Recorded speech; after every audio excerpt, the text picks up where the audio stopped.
fired me. The gall. They can't do that. All I did was not host class for like a year. Don't they understand? I've got other things going on in my life.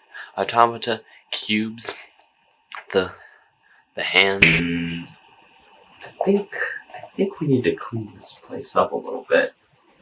Let's see here.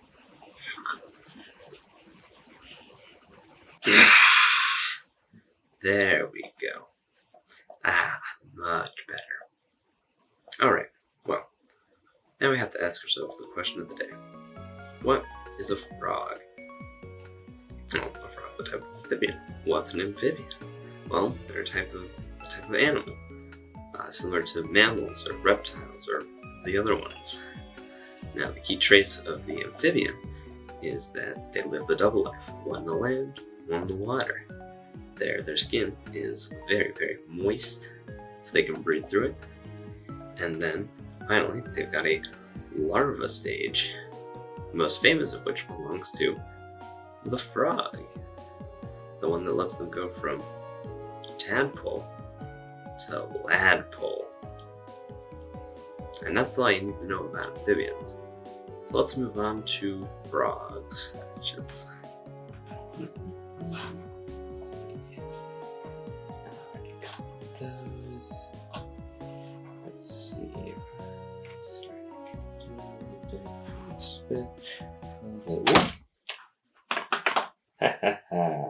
Everything is A-okay. Alright, now it's frog time. So I actually have a little something that'll help us out with this part. Okay,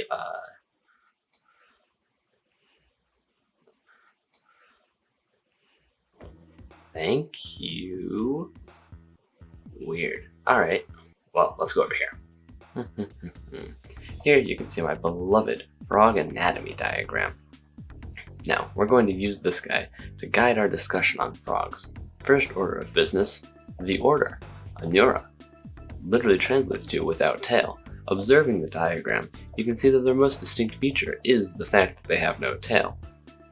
Now, you might also know that a very important member of this order is the toad. They're basically like frogs, but lumpy and landy. Pretty rad. Now let's see, next order of business is, yes, never skipping leg day.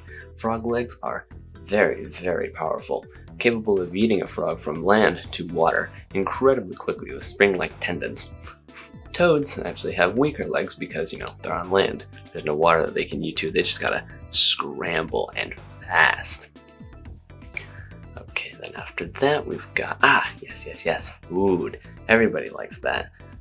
Frogs, well, they eat bugs, and they do this with spit and tongue. Well, the spit does some wacky physics stuff, and when it hits a bug, it fills every crevice of their body, yoinking them to a slimy, froggy demise. I hope that's how I go out. Now, finally, frogs are equipped with some pretty good sensors. Ears, not so great, but their eyes, impeccable. Their placement, fantastic design choice by the way, is right on top of the head, so when they're in the water, their eyes stick out, keep them camouflaged, keep them safe, keep them observing. Great stuff. And plus, the hardware is nothing to scoff at either. I mean, they can see colors in the dark. Can you do that? I don't think so. Alright, and now I'm sure after all that you're thinking, wow, I gotta find some, gotta see some. Where do they live? Well, let's refer to my handy dandy flowchart. Now, I know this is very complicated, so I'm gonna guide you through this. The key is water. So the first question you gotta ask is it there? No? Sorry, champ, you gotta move. Now, is it there? Yes? Cool, let's go to step 2. Is the water a liquid? No? Well, sorry champ, you gotta move. But if it is liquid, then cool, they're there. They like the water. They aren't square. It's good stuff. But then, sometimes, I thought if there was ice, the frogs don't live, because How can they breathe through their skin like an amphibian if the water is ice? Well, frog blood can act kind of like antifreeze, so during the winter months they turn into a little frogsicle and thaw out in the spring. So that's pretty cool. Yeah. That's all you need to know about frogs.